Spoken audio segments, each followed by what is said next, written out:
Hey, first of all, good afternoon. My name is John Hine. I'm the Deputy Chief of Central Control Group for the Chicago Police Department. With today, I have Commander Hill of Area 3 Detectives, Captain Mannion, Captain Harris of the 1st District, J.D. Chow, Safety and Security for Chicago Public Schools.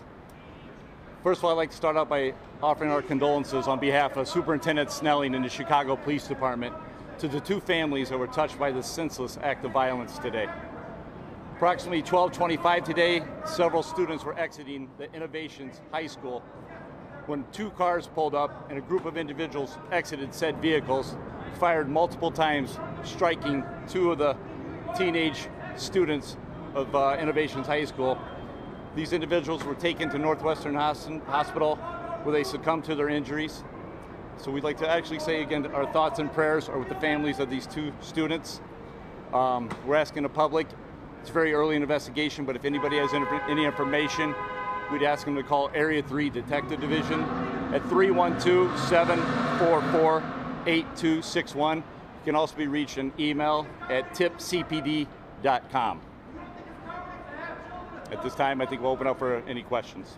How many students were exiting at the time? And was there a confrontation before shots were fired? It appears that, oh wait 1 second, the train goes by.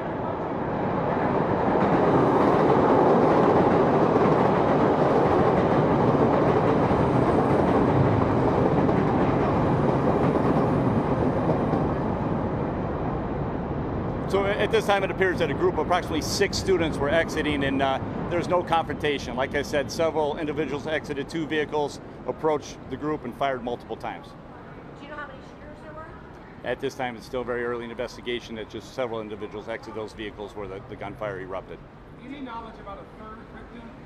There was an individual, a woman that was walking by. Her jacket was grazed. No medical treatment was sought, and she's talking with the area detectives right now. Not a student or connected to the school? She was not a student, no. And these teens are Innovation High School, or were Innovation High School? Yes. What do you tell us about their ages? 17 years old and 16.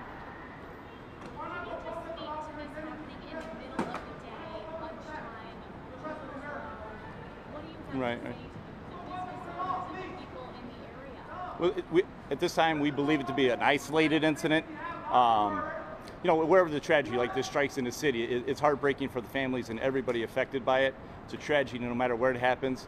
But down here, as the students were exiting, we believe it's, like I said, an isolated incident, and that there's no danger in the area continuing. Any information about the vehicles? You said you did 2 vehicles? Yes, we believe one to be a dark-colored sedan and an SUV. What did the response look like from businesses, schools around? We heard that people were on lockdown at the Mission School. Was that because there was any threat, or was that just out of caution? I think it's just out of precaution, and everybody Has actually. anyone been taken into custody? At this time, no one's in custody at this time. There were rumblings that one of the shooters ran from the scene. Can you talk about that? You know, as the individuals committed this horrible act, they exited and they went southbound on Wabash. But that's all we have. It's very early in the investigation, and as all that information bears out, the detective division will update with that information coming. Thank you guys, thanks for Thank you. coming. Any surveillance video that you heard about? This has been breaking news from CBS 2.